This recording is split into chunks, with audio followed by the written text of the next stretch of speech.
とでも思ってるのか。サンダーパイクに戻る気は一切ない。話は終わりだ。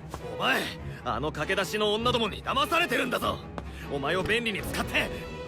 俺を便利な雑用扱いしてたのはお前らの方だろ。じゃあな、サイモン。いい気になるなよ。絶対に後悔するぞ。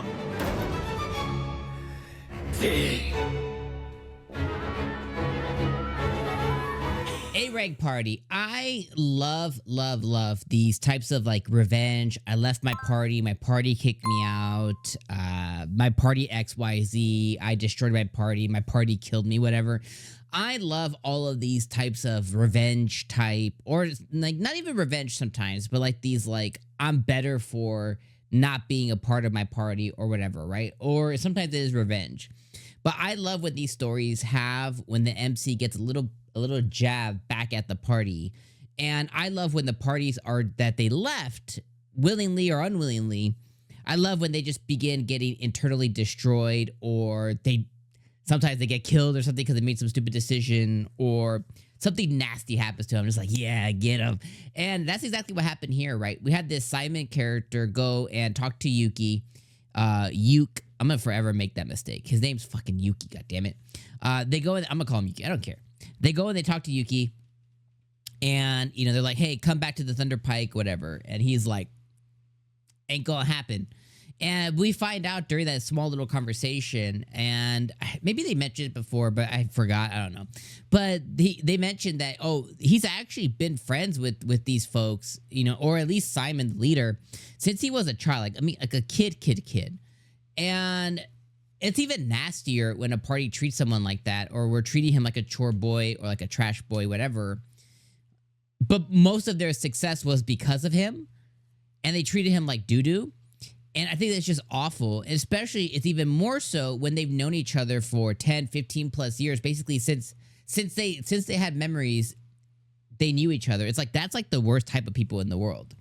So I was so happy and so excited when he basically gave them the big verbal finger, and just like, I am the leader of Clover.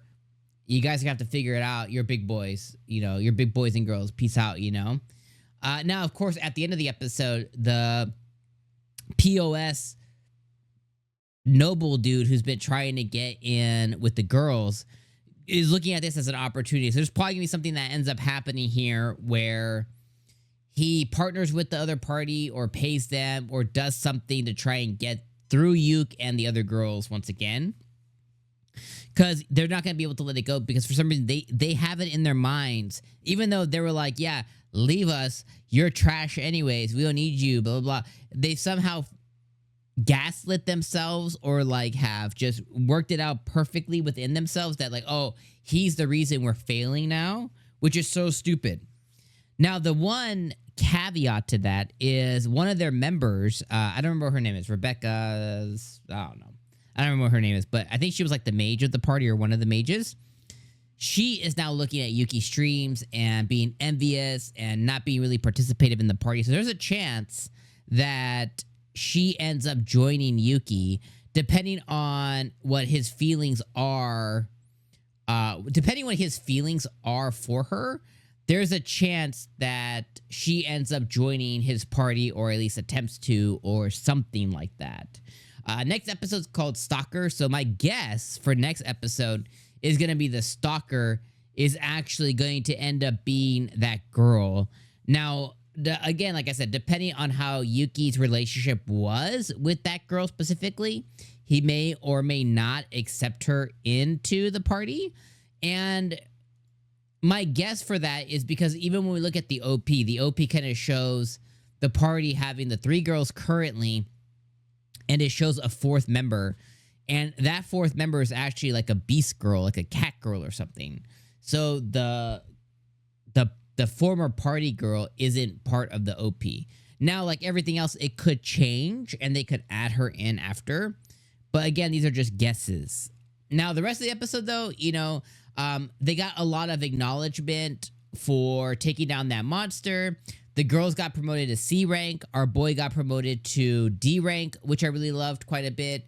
No, they got promoted to C rank. Our boy got promoted to A rank because he was formerly B rank.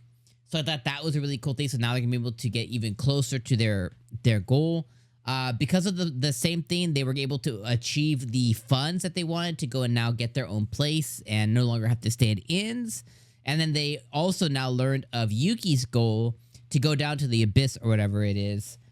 So now they have one more goal to strive for as they begin to take on more quests. And then this episode showed us as well, too, that they're getting more and more popular with their streams because they've taken on quests since that big one now. And they're getting more and more notoriety and more viewers. And they're doing really well when it comes to streaming. Last thing is they also, this episode also gave us some fan service. We saw the girls go into the lake and stuff or whatever it was. So if you were thirsty for some fan service, we got fan service for all 3 characters, Rain, Silk, and whatever else her name is. I don't remember, which is cool. And we also got a little flashback during that fan service moment. We got a little flashback as well, too, for when Yuke was mentoring them originally during like their first missions, and he was advising them and going camping with them and stuff. So we got a little flashback from that too. So I feel like this episode was jam-packed. I thought it was a fantastic episode. I think maybe like an 8 or 8.5 for me. I really enjoyed it. I got a lot of info from the episode and I wasn't bored, which is a main thing. Nothing funny happened, but it was engaging. So for me, about an 8 or 8.5 is where I would finish. And I think this was one of the better episodes out of the first 3, even though the first 2 are really good too. I think this was one of the better ones, which I'm appreciative of considering this is the 3rd episode. And for those who still have the old school rule of 3 episodes and then I'll decide, I think this is making for those folks who are giving it the 3, I think this made a good argument to keep watching, especially because it's going to be one of the longer running anime this season. It's going to get 24 episodes as opposed to 11, 12, or 13, which is the normal now for whatever reason. I think that is an even better thing because now you know, okay, I'm going to be in for this long haul. So yeah, left my A rank party. Fantastic episode. See you guys next week. Have a good weekend, guys.